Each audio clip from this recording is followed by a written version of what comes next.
Welcome to another episode of Business Straight Up, the podcast for business owners, creatives, entrepreneurs, photographers, basically anyone who wants to make a living doing exactly what they love. I'm so excited you're here today. And today's guest is amazing. Her name is Allie Bjerk. And quite frankly, we just talk about a whole bunch of stuff in today's episode. We talk about the fears that you may be facing when it comes to really showing up in your business, in marketing, in your messaging, and all that good stuff. And consistency. How do you really make that message consistent and set a goal that you can actually hit instead of going from 0 to 60? Maybe we just start a little smaller. Allie is amazing. We're going to talk about investing in yourself, stop asking for permission, and all the things. So if you love this episode, whether you're listening in your earbuds or watching on YouTube, can you head on over to iTunes and leave a review? I would so love to hear what you have to say. It helps me know how I can better serve you, how I can help you, and it also helps us to get amazing guests. A good review is always appreciated as well. I can't wait for you to hear today's episode. Let's dive right in.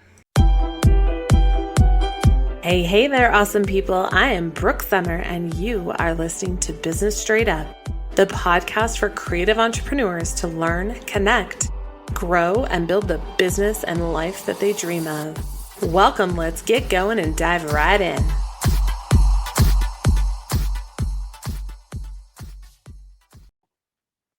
Welcome back, amazing business owners. I am so excited today to bring you an amazing boss as a guest.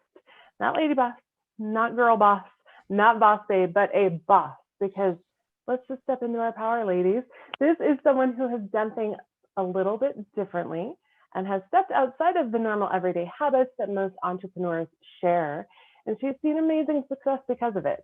Allie Bjerk is a visibility strategist, coach, and consultant that has helped hundreds of business owners create visibility strategies and marketing plans to grow their businesses to be super profitable. And she wants her students to not only be profitable, but also balanced and sustainable, because we don't want to work ourselves into the ground, right? Thank you so much for being here today, Allie. Thank you so much for having me. I'm really excited to be here. I am excited to have you. I know that I have seen your courses online. I'm guessing some of my listeners have probably seen the Facebook ads, which I'm just learning. Oh my gosh. It's a whole different world. Oh my gosh, it is. And it's kind of borderline creepy. Like, yeah, you can target someone who likes this, and they're like, oh, what do they know about me?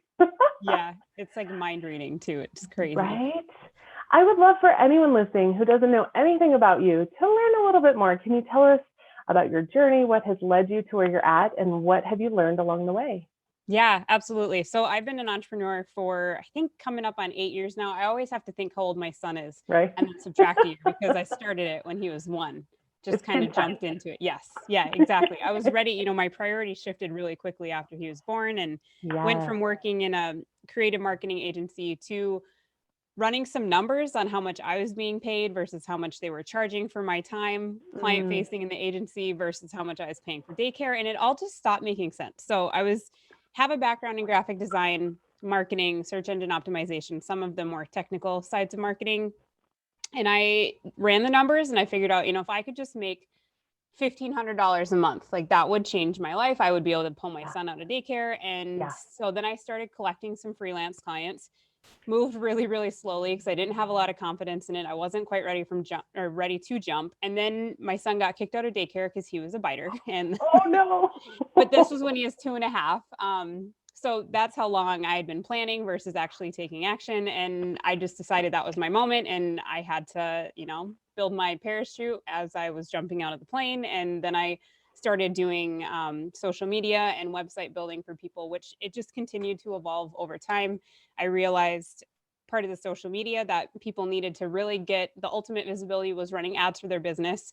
And then from running ads, I started building funnels because sometimes the ads weren't converting, and I realized it was a funnel problem, not just the ad problem. So my skill set kept evolving over, 6 or 7 years. And then finally, within the last 18 months, I launched my own ads and my own funnel because I had been the one behind the scenes doing it for everyone else. What are they, like the shoe cobbler whose children don't have shoes or whatever that quote is? I was a marketer with no marketing. And I finally launched something all out got it working, got it optimized. And now I've stepped more into a coaching consulting role and selling digital products and teaching others to do the same. Perfect. One of the things that I really love about you, every time I see you on Facebook or on your blog or your podcast, is that you're just very real. I feel like so many business owners just give the best of the highlight reels online. And I love knowing that you're a small town mom turned successful business owner, because I think that so many of us don't really embrace the power that we have, not only in business, but in our lives, to create the lives that we really want. Do you think that your situation, meaning being a mom, full-time mom, smaller town, do you think that that slowed your business growth, or did it amplify it? I think it slowed it a lot because of my brain and because of what I believed about, oh, I'm just, small town Minnesota girl. I have a weird accent. I have a weird last name. Like I'm everyone else that I was watching be successful in this business. Nobody had kids, or like, at least from my projection, I didn't see Yes. the ones that were successful having kids. So I built this story about I'm never going to have time. I'm never going to have the right business model. I'm never going to be enough to launch this style business, even though ultimately I always wanted to teach and coach and create products. Mm-hmm. So finally, I can remember the exact moment. I was walking on my treadmill one morning, like trying to sneak in some exercise. And I just had this aha moment of like, the more I show up as myself, the more that I'm going to be happy doing what I'm doing. I'm going to feel fulfilled. I'm going to be able to inspire people who are in the same spot, because my story before that was like, I'm a hot mess mom. I'm disorganized. I can't manage all these pieces. There's no balance. Like all of these, everything I believed about myself, I switched negative instead of like, I'm always creating things on time, and or like I finish things when they need to be done, or I'm inspired by, last minute work, or whatever the story was. Like I learned how to shift things. So I wasn't always being so negative on myself when it came to trying to run a business and be organized and keep that, so-called balance of working mom and Yeah. running a business. I think those stories define so much about us. And what's funny is that those stories are the things that we tell ourselves. Yeah. It doesn't matter what anyone else says outside of us. The things that we tell ourselves are what we internalize, and that affects us either positively or negatively. And man, I have seen so many, myself included, especially women, internalize things that aren't serving us. Yeah.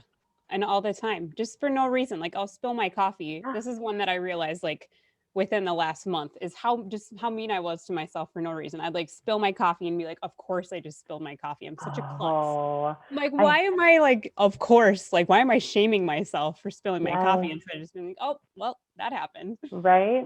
My husband says of course a lot, and I had to kind of teach him not to, because if something goes wrong, he'd be like, of course. I'm like, Yeah, no, we don't say that no more. exactly. Yes, I just learned that within the last week. So I should have talked to you before that. You could have helped me. Well, it's really hard. Those negative voices, one of my friends calls it the asshole brain. Like it just goes on repeat in our heads over and over again. And we can choose whether we believe it or whether we say, you know what? I don't choose that story today. I choose something else. Yeah, because it's totally a choice. It Like, is. once you become aware of it, you can just choose different thoughts, which is Yes. mind blowing that we're that capable. Yes. And also, kind of, sorry, I write down notes. So, kind of to go back to something you said, is that your brain was telling you that you're just this. And I feel like so many women use that word just. I'm just a mom. I'm just a photographer. I'm just this. And we've got to lose that word. Yes. Yeah, that's another one. Oh, man. Well, and the other ones that I've become really mindful of saying to myself are like, I need to, like, I need to launch this product. I need to work out more. I need to start eating healthy. So I started shifting it into, it would benefit my energy levels if I ate healthier, or it would benefit my business to have more streams of income, or whatever it is. But then it's not such a, like, you need to do this thing that, your little, well, at least my little rebel mind kind of starts kicking gear of all the reasons why I can't. And so like, need to and you should do this. And even talking to our kids like that, I've tried to change the way I say, like, you need to go clean your room. It would benefit the whole family if your room was clean, so we didn't lose your toys, or whatever it might be. Yeah. Our words are so important, and we a lot of times don't realize how we're affecting ourselves and our families based on what we say. And it's not even that the meaning is different. It's just those words, it kind of sets you up for failure. Yeah. Yeah, absolutely. One of my coaches, anytime I say, well, I should do this, he goes, you're shitting all over yourself. I love that. Yep. And it's true, because we set ourselves up for these expectations that are unnecessary. Mm-hmm. I know that one of your many titles other than successful CEO is visibility strategist. And I want to kind of look at that a little bit. What are some of the fears that you have seen from other business owners about really stepping into their stories and being more visible online to grow their businesses? A lot of it is that they're not consistent. So they'll think they have to have the perfect strategy, or they think it's kind of, again, I always go back to like eating and working out as examples, because apparently that's always top of mind. But it's like, it's like if you tell yourself, I'm going to go on this crazy diet and I'm going to do it every day, like we're going to fall off the wagon. And visibility is the same way. Like if you set your expectations so massive, if you're not showing up at all for yourself, and then you're like, I'm going to, start doing 30-minute live streams every single day, like it's really hard to go from nothing to 100 miles per hour. So just one of the biggest things I've realized in the last 2 years is this quote of like, dream big, start tiny. So even if it's, that kind of relates to everything I do in my business, but one of the first digital products I launched was about just doing a quick live stream every day. Even if it was just 3 minutes of popping in and like sharing some thoughts about something. And the idea behind that was to build that consistency muscle and build that trust in yourself, like the self-efficacy belief of, I'm going to do what I say I'm going to do, but I'm going to start really tiny so I can start building upon that. Yeah. So not coming up with this, like calendars worth of massive visibility strategy. Like I'm going to do a podcast and I'm going to turn that into a blog, and then I'm going to repurpose that into a YouTube video. And like, we know what these best practices are of being all the places all the time. But when you start with just something small and get into that routine of, it's time for me to do my live stream, then you can add on to that. It's like that habit building thing of drinking water every day, or whatever other small things that we can start with and then build on. I think that part of that, at least for me, has its root in perfectionist tendencies. Like, yes. I know all of the things that I need to do, and if I can't do them all, I'm not going to do any of them. Yeah. Yep. Which doesn't serve me. Like, why? Why would I do that to myself? But I see that a lot, and I just get overwhelmed and frustrated, and so I stop. And that, I love that quote: "Dream big, start tiny." Who said that? Me. That's like I have a coffee mug that's for my because my program that my like signature program is called Tiny Offer Lab. Yeah. So, it's all about tiny steps and tiny digital products, and, just stuck. That's perfect. We'll make that an Instagram quote. Yeah, there you go. Put out into the world. Yeah, I love it. The biggest mistake most photographers and creative business owners make is thinking that learning another lighting technique or buying new gear, presets, or marketing ideas will bring them success in their business. And I totally understand. I did it too. New gear and new toys are always fun, right? But I wanted to actually make a living with my photography business, not just have fun toys. So I devoured every online resource that told me to buy this lens, this preset, or this software, and that would be the answer to my problem. And what was that problem? No paying clients. Let me ask you, does every photographer or creative business owner that runs a successful business go out and immediately buy all the new things? Of course not. If you continue to hold on to the belief that fancy gear or the next new shiny object will help, not only will you not book the clients you want, but you might even have to shut down your business completely and go back to working for someone else to grow their bottom line instead of building your own dreams and supporting your family with your art in a schedule that fits you best. Learning new marketing techniques will do nothing for you if you're sending those leads to a half-assed website that doesn't reflect your best work for the people you serve, right? So how do you grow your creative or photography business to meet your revenue goals without working yourself into the ground? Well, you start focusing on the business side of running a business. And one of those key business elements is your website. Your website should be your business home on the internet. It is your handshake to the world and should be your best performing employee, bringing you visitors that turn into leads, that turn into your dream clients. The big question. Do you really want to keep chasing that fancy new light that you've been eyeballing for a while? Or do you want to learn how to use your website to book the clients that will actually pay you so that you can pay to keep your own lights on? If you are like, Brooke, I need help with all of this, or maybe you're just a little bit curious, join us in the free masterclass Websites That Convert at businessstraightedup.com/websites that convert. The class will be held live on Thursday, March 25th, 2021, but if you can't make it live, there will be a replay available. It's time to get rid of that half-ass website and start embracing the power of a website that books clients for you. If you're in and you're ready to make the change, go to businessstraightedup.com/websites that convert to sign up for the free class. And yes, there are 3 S's in the middle of that. businessstraightedup.com/websites that convert. I can't wait to see you there. I work with so many business owners that are service-based who are really struggling to get their messaging right when it comes to attracting the ideal clients that not only want to work with them, but also want to pay them to work with them. What is something you would share with a business owner who might be holding back when it comes to really sharing some of those real things that make them tick and can help them grow? I would tell them to imagine their worst client they've ever had, and how, because we've all had them, how polar opposite their values perhaps were from yours. And then imagine if they knew exactly who you were from the beginning, like what your values were, what made you tick, what excited you.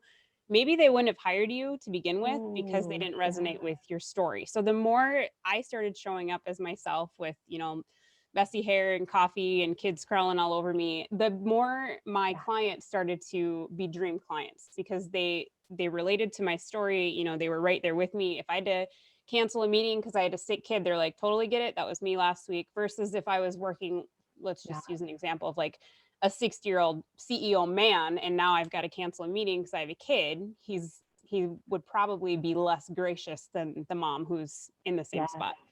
So I started getting clear not only on who my ideal client was, but in that became more comfortable with, being the work at home mom and sometimes what that looks like to need to shift things. And that was a big part of, I think, accepting and giving myself grace and ownership in who I was as a business owner. I think those are 2 really big pieces is just that ownership.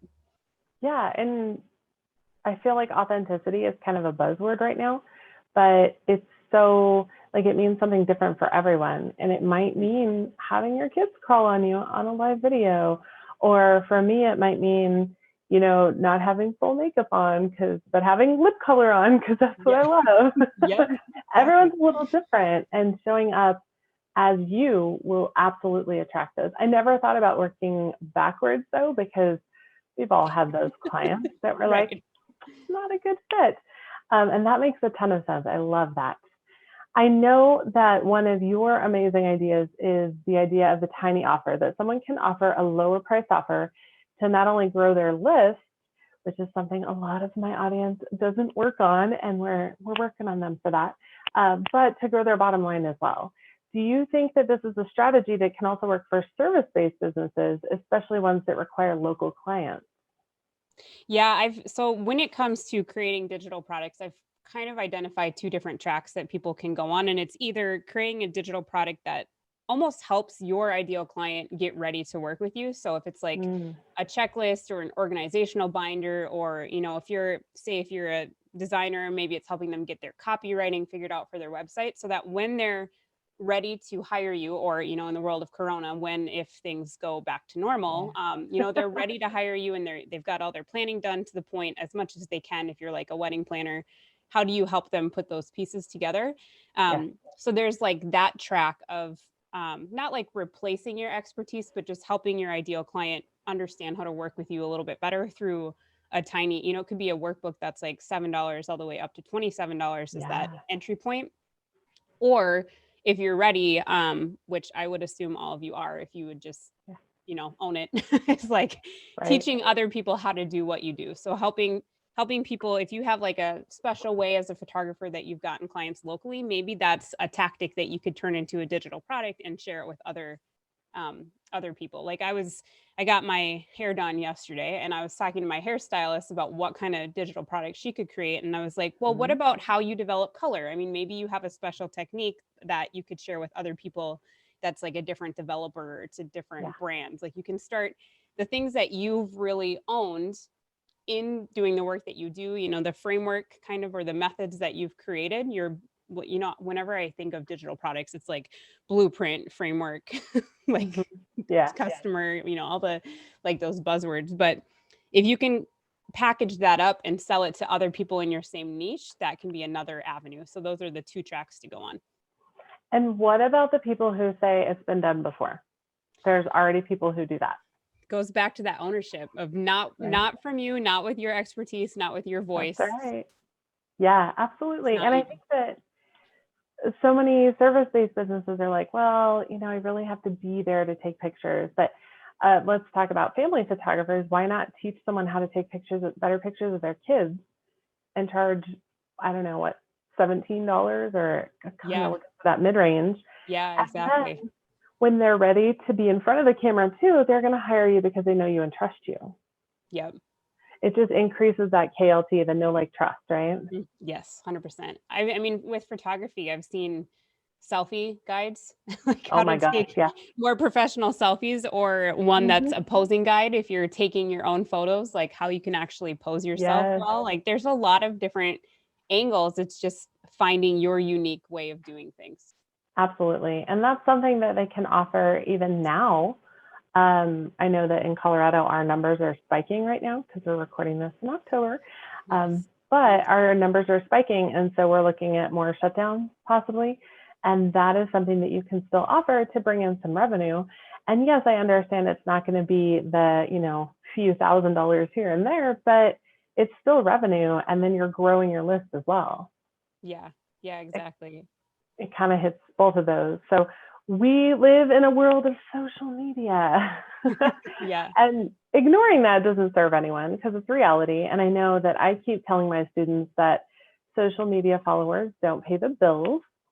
And I know that you know and teach that as well. What is something you wish you would have known 5 years ago in working on growing your own business and looking at the opportunities in social media?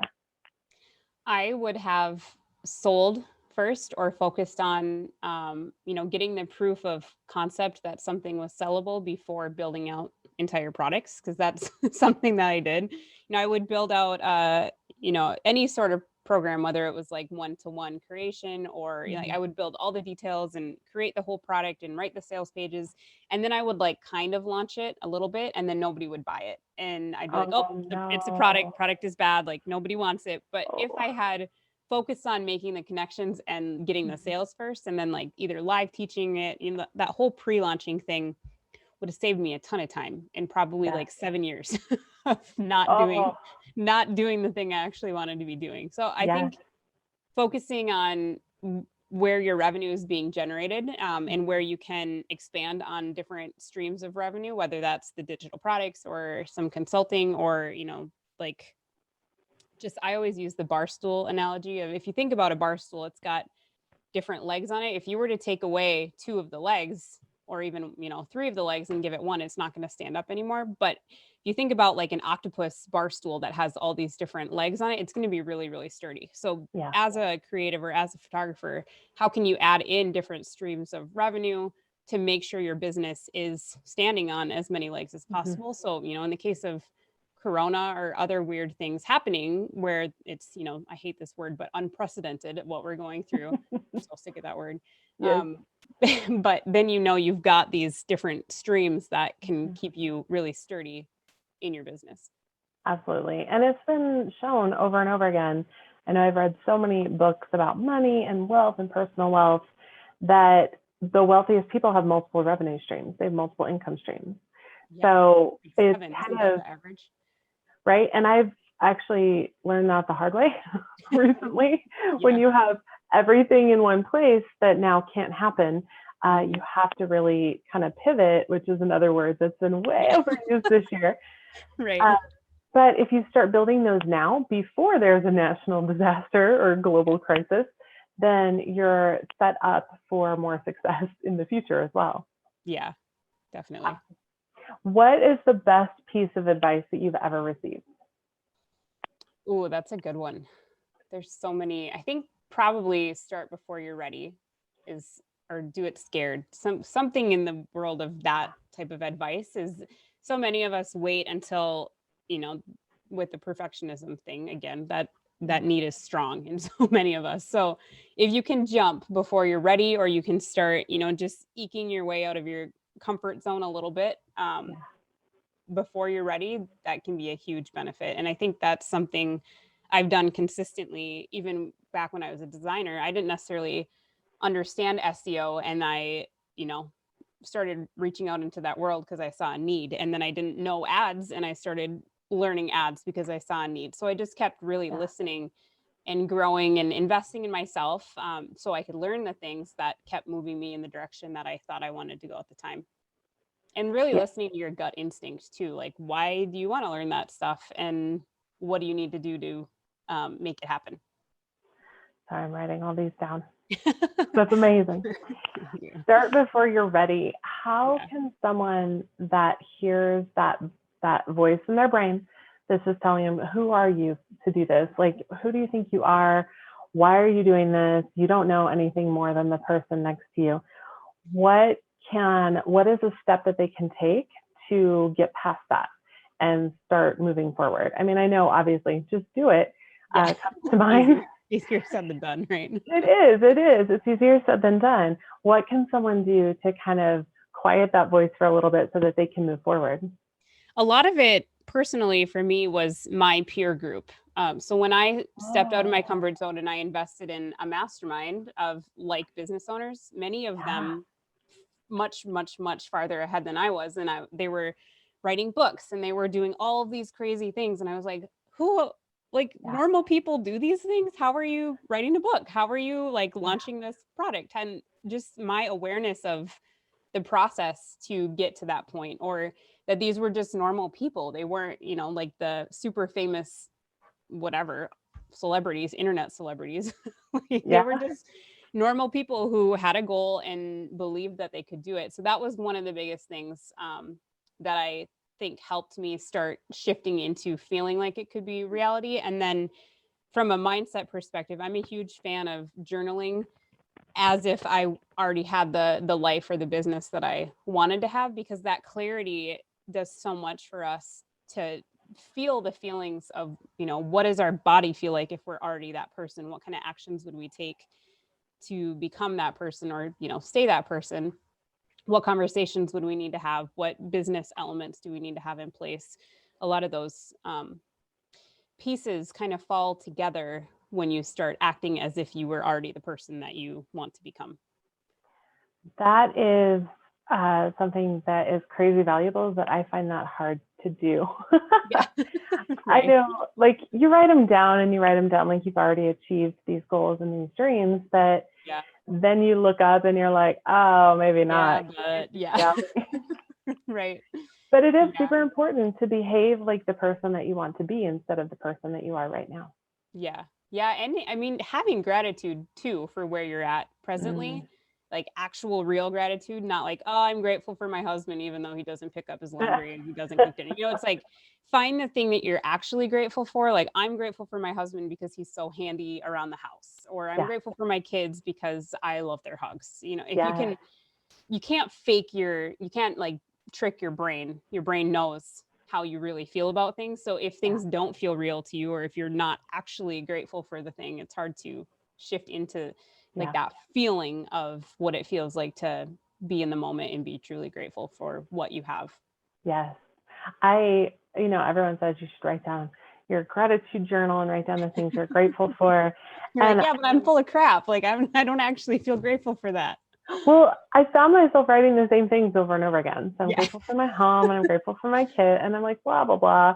Same thing over and over again. So I actually started a journal called Moments of Joy instead.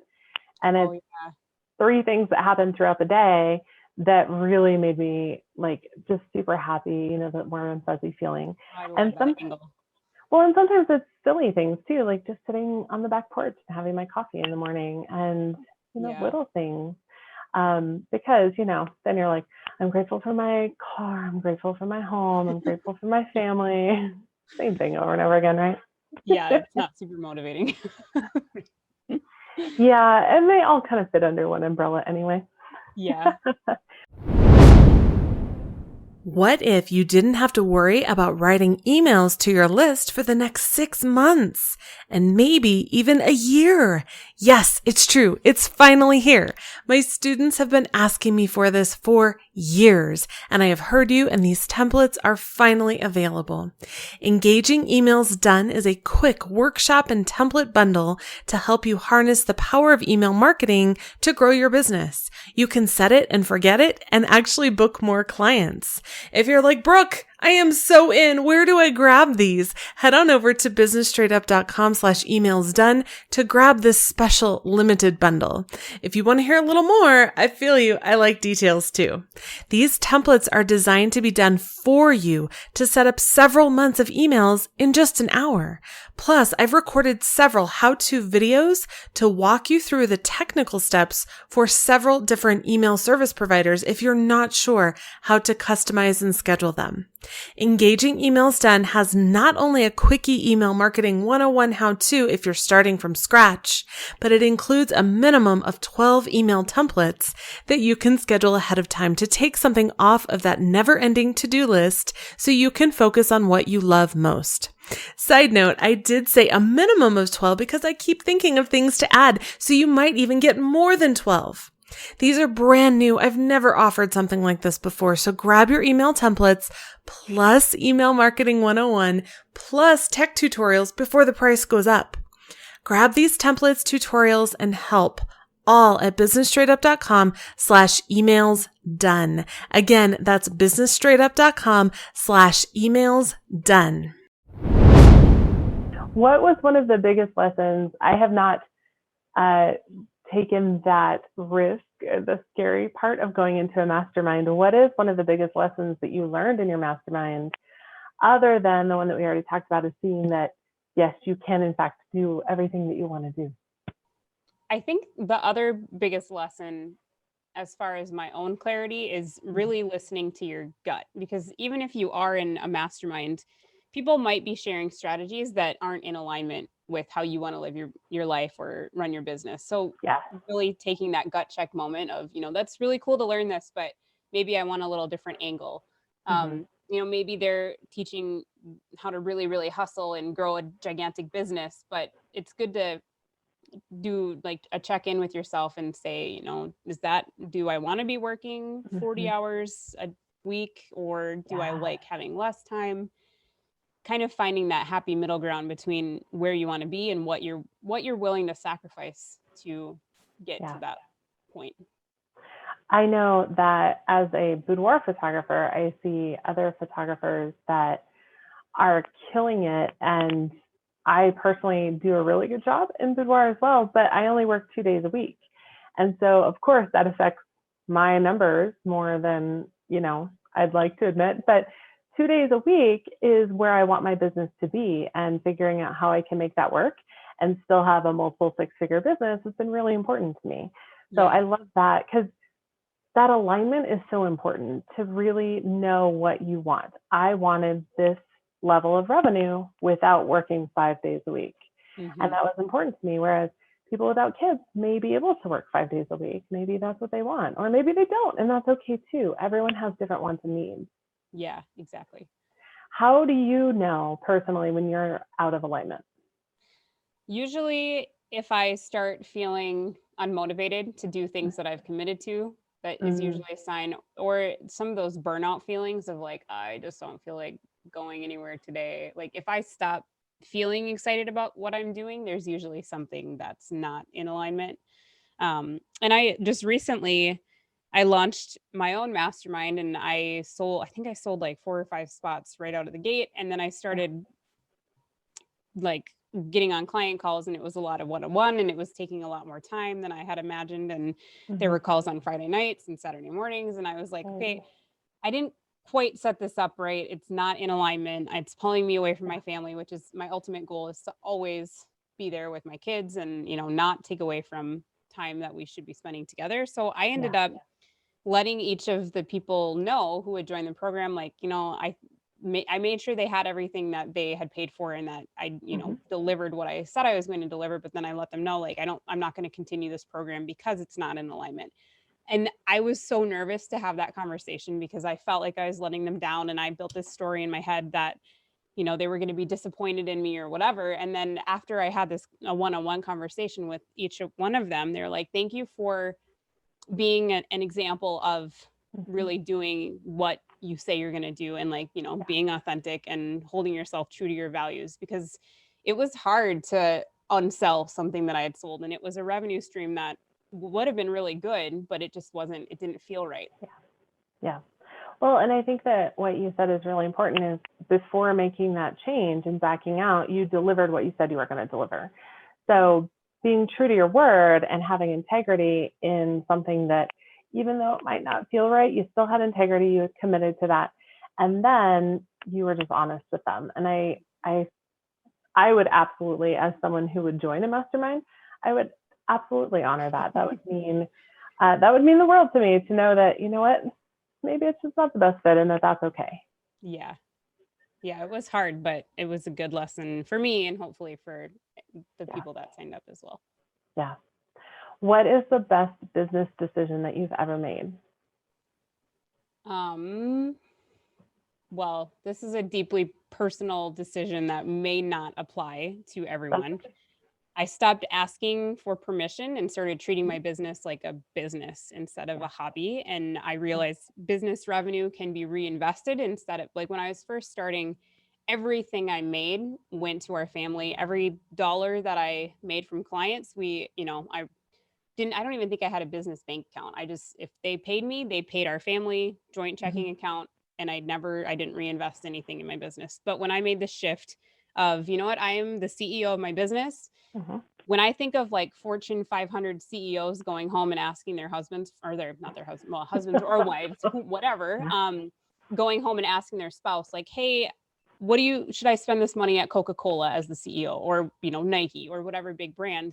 They're doing what benefits the company without really thinking of, how their family isn't as much playing a role in it because it's a business decision. So when I shifted into believing my business creates business revenue, I'm going to bring money home from the business, but I'm also going to reinvest from the business and start treating it as if it's a business. And I finally set up the business bank account and a business credit card. And I started thinking about investing in myself as a business owner. That was a really big shift for me. I'm not going to tell everyone across the board, like, stop sharing with your spouse or your partner what you're doing in your business, because that can be a slippery slope as well. But it was just something, there was a level of ownership that I needed to take in order to appreciate myself as a business owner and really own that title moving forward. Definitely. And that's, some people talk with their spouses and that's kind of almost their business partner, even if they're not in the business. So it's different for everyone. But what does investing in yourself look like? Like, what does that look like when you said I started investing in myself? So I made 2 decisions almost back to back. I hired a mindset coach to help me figure out where some of my blocks were, where some of my stories were that were keeping me stuck or keeping me playing small, like just being a mom from Minnesota, just being, a weird Minnesotan accent, that just word. She helped me start identifying the should words and the I need tos, and just reprogramming my brain into being more productive and more positive. So that was the first investment. And after working with her, she helped me kind of make that separation between business owner and just hobbyist, essentially. And then the second investment I made was into a business mastermind that was going to help me. This mastermind was all about funnels and ads. So my impression of it was that I was going to become the best in the business as far as creating funnels and ads. Of course, it evolved in a completely different direction, but I decided I'm going to go all in. I'm going to become the best in the industry. And had I not started with the mindset coach, I probably wouldn't have believed that I was even capable of that to begin with. Yeah. And that mindset shift it's so funny that we think that we need the next shiny thing. We need the next new course. We need the next funnel. We need the next, for photographers, new light or new gear or new camera, new lens. And the reality is, until you start working on things from the inside, you're not going to see the changes on the outside. Yeah, exactly. Absolutely. Sorry, just lost my train of thought. How do you want the world to be different because you lived in it? I feel like this is something I keep asking myself more and more. And I love hearing other women's responses, and especially other moms.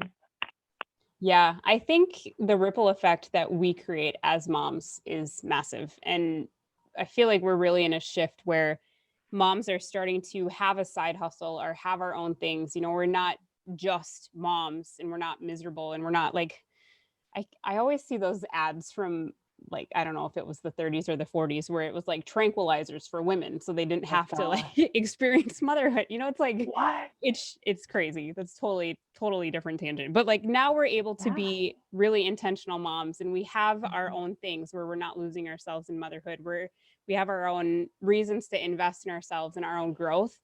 But I feel like that really is trickling down to our children, because they're seeing, daughters or sons, they're seeing what we're capable of. They're seeing what it looks like to make a living for yourselves. And I think that empowerment piece, that is what I want to share with the world, is just empowering business owners and women and moms to see what they're capable of and really chasing after those dreams. Because as our children watch us, that's gonna be their impression of what they're capable of as well, which hopefully, if there are people who are happier and more empowered, they're raising happier children, which, in the really, really big scheme of things, I think if we were all happier, it would be a better world to live in.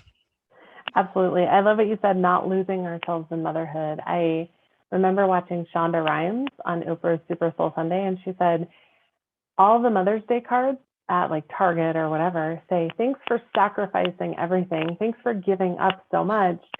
And we need to stop considering ourselves as martyrs.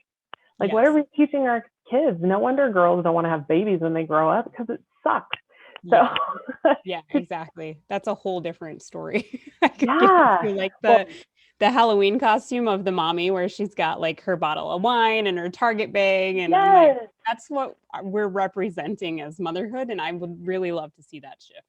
Absolutely. I want to see it shift too. I want to see moms that still take care of themselves, and dare I even say, take care of themselves first, before their family, because that's like scandalous to even say that. But what's the saying? You can't pour from an empty cup, right? Exactly what I was going to say. Yeah. Totally. So how do we fill ourselves up? How do we take care of ourselves, not just at home, but in our businesses, by being in alignment and doing the things that really light us up? And not having the guilt about it either. Well, mom guilt is like a whole other episode. It is, right. It could be like a whole series on mom guilt, but it's, it's like disconnecting from that. If you are pouring or, filling your cup first, trying to shift out of feeling guilty about it. Because even now, I mean, if I'm at work, I'm always like, oh, should I be at home, or should I? Because I have someone that helps watch my kids, and my other two are currently in person in school. We'll see how that continues through the fall and winter with Corona, but I still feel guilty sometimes, and I realize it's an unproductive guilt. It's not helping me be better in any way. It's not helping them. It's just completely unproductive. Yeah. Well, and like you said, it's unproductive. It doesn't serve anyone. And in the end, I don't want my daughter to take that on too.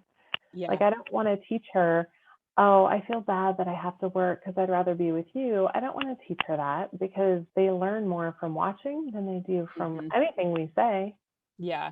And it's so, one thing I've really had to work on with myself is quality over quantity, because if I have all the quantity, like when we were quarantined last March and every waking minute was with each other, I wasn't super happy and excited. And, we weren't doing crafts, and we weren't playing games, and we weren't snuggling and reading books all day. Like, there was no romanticizing of the time that there were moments, of course, but for the most part now, we get our time away from each other. And then when we get back, it's like, I am so excited to see you. Let's play a game. Let's read some books. Let's snuggle. Let's, have some really intentional time together.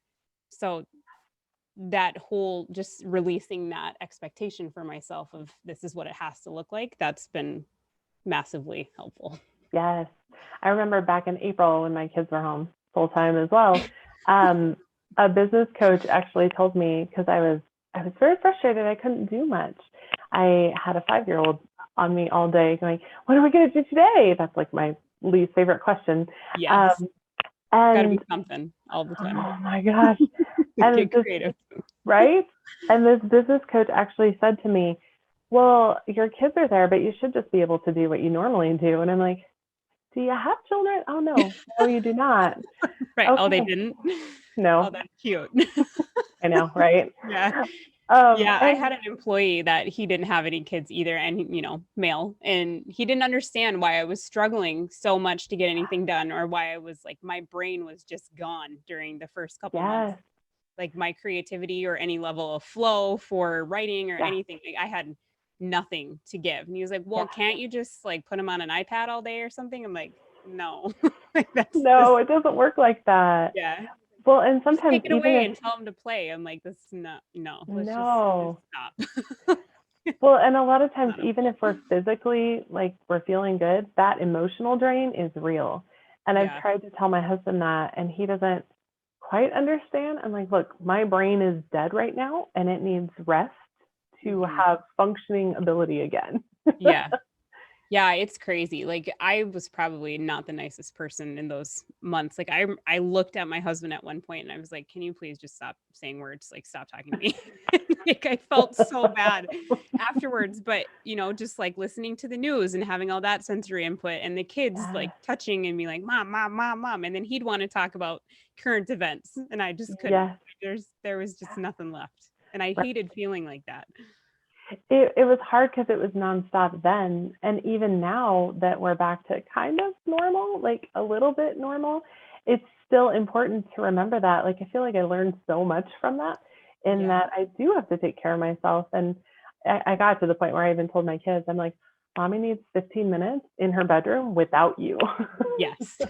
And my daughter, who's 5, would go, okay. And she'd just go play on her own. I'm like, why didn't I ask for that sooner? Right. Yeah, because the guilt thing, like there it is Yes. again, always. Yes, absolutely. Oh my gosh, thank you so much for being here today, Allie. I know that your journey is inspiring and can touch so many business owners out there. For anyone listening that wants to learn more, where can they find out more about what you offer and connect with you? Yeah, absolutely. Thank you so much for having me. This was super fun. Fortunately, with the last name that is unique, I have taken ownership of all of the same usernames across the board. So it's ALLIEBJERK.com is my website. So alliebjerk.com. And then the same username on Instagram, Facebook, YouTube, Pinterest, all the places. Lucky Duck. Yes. And of course, we'll link to all of that in the show notes. Allie's course of tiny offers, I really believe would benefit so many service-based businesses who have all of their eggs in one basket, so to speak, where all of their revenue is based on time helping others, which is a beautiful thing, and I do it as well. But we need to consider the things that could happen, because that is real. And even aside from the pandemic, like in February, I fell off my porch and broke my head open. Oh no. Oh my It was gosh. it was the most random thing ever, and I couldn't work with my clients for a while. And so it's not just the pandemic, it's not just some like global crisis. Something could happen. What if Yeah. a kid got sick, or what if your husband had a heart attack? All of these things could happen, and having that extra revenue stream with a tiny offer or something similar can be so helpful in situations like that as well. I just got chills. Like, yes. I'm biased, obviously, but Wow. yeah, I think everyone needs some sort of automated system in Yeah. their businesses to help that income coming in no matter what. Absolutely. To all of the listeners and amazing business owners that have joined us, thank you so much for listening today. Or if you're on YouTube watching us, I am truly honored that you press play and spent this time with Allie and I. If you are someone that wants to help other people and you know someone who can use this information, maybe they just need to hear this, maybe it's just the mothering part, maybe it's the business part, whatever they may need, please forward this episode over to them. And if you are thinking, wow, this content was amazing, how can I thank you, Brooke? Please head on over to iTunes and leave a review for the Business Straight Up podcast. I know it seems small and it takes a couple of minutes, but those reviews help me to know how I can help you, how I can better serve you. And they also help us to get awesome guests like Allie. So head on over to iTunes, hit pause, leave a review. And if you screenshot your review before you hit submit and email it over to hello@businessstraightup.com, I have a little free gift for you. So please, please, please leave those reviews so we can continue kicking ass with content every week. Thank you so much, Allie. Thank you so much for having me. It's been an honor. And thank you to all my listeners. Take what you've heard, run with it, keep moving forward through all of the challenges that come up. Look at additional ways to share your expertise and impact the people you want to work with. I can't wait to see what you do with your business and how you change the world. Have an amazing rest of your day.